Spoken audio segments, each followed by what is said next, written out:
कार्यक्रम सुरू करायचा आहे आणि कार्यक्रम सुरू करत असताना कार्यक्रमाचं उद्घाटन औपचारिक सगळं झालेलं आहे, पण ज्यांच्यासाठी तुम्हाला हात करा, वहिनी करा. काही लोकांनी अर्धाच केलाय, पूर्ण करा. बाबासाहेबांसाठी टाळ्या वाजवायचं. आपल्या बाबासाहेब टाळ्या वाजवताना हात पूर्ण होऊन झाले पाहिजे. त्या बा त्याला जयंतीचा उत्साह. त्या बा तुम्हाला सगळ्यांना कळत जय भीम. माझं नाव अभय आहे आणि मी आज ना अँकर आहे. अँकर म्हणजे सूत्रसंचालक. तुमच्या आणि त्यांच्यामध्ये मी असतो. आणि तुम्हाला सांगतो, कार्यक्रम सुरू व्हायच्या पहिले तो कधी संपून मी कधी घरी जातो असं होतंय मला.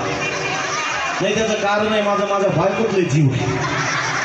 तिचा पण माझ्यात आहे. मी जोपर्यंत घरी जात नाही ताई ती जेवणच करत नाही. कार्यक्रम 10ला सांगतो, मला घरी जायला 11 वाजता ती नाही जेवत. कधी कधी बाहेरगावी कार्यक्रम असतात 2 वाजतात. मी घरी इतक्यात उशिरा गेलो ती नाही जेवत. जोपर्यंत मी घरी जात नाही ती जेवणच करत नाही.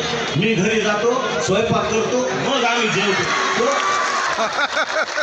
तिला कार्यक्रम चालू कळलं पाहिजे आणि तुम्ही कार्यक्रमात हे पण कळलं पाहिजे. ठीक, बोलवायचं मग राहुल दादाला. किती लोकांना राहुल साठेंना ऐकायचं जर हात वर करून मला सांगा.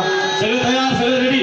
डॉक्टर बाबासाहेब आंबेडकरांचा आणि तुमच्या समोर येत आहे महाराष्ट्राचा एकमेव रॉकस्टार प्रेझेंटिंग अर्थात त्याचा म्युझिक प्रेझेंट्स राहुल साठे.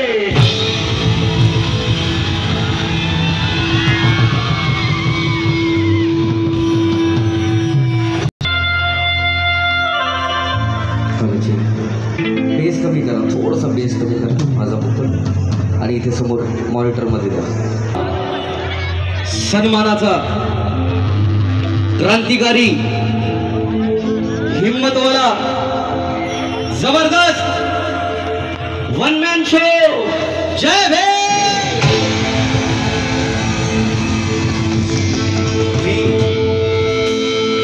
खूप खूप आभार. डॉक्टर बाबासाहेब आंबेडकर आयोजक समिती बुलढाणा, मी संपूर्ण समितीचे खूप खूप आभार मानतो. मला इथे गाण्याची संधी दिली. बाबासाहेबांचा जय घोष जोरदार संपूर्ण बुलढाण्यामध्ये हा आवाज गुंजला पाहिजे. आणि माझ्यानंतर शेवटी डॉक्टर बाबासाहेब आंबेडकरांचा विजय असो जोरदार आवाज मला हवा. दादा साऊंड दादा इथे दिले लागेल मला.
कशी वाटली सुरुवात?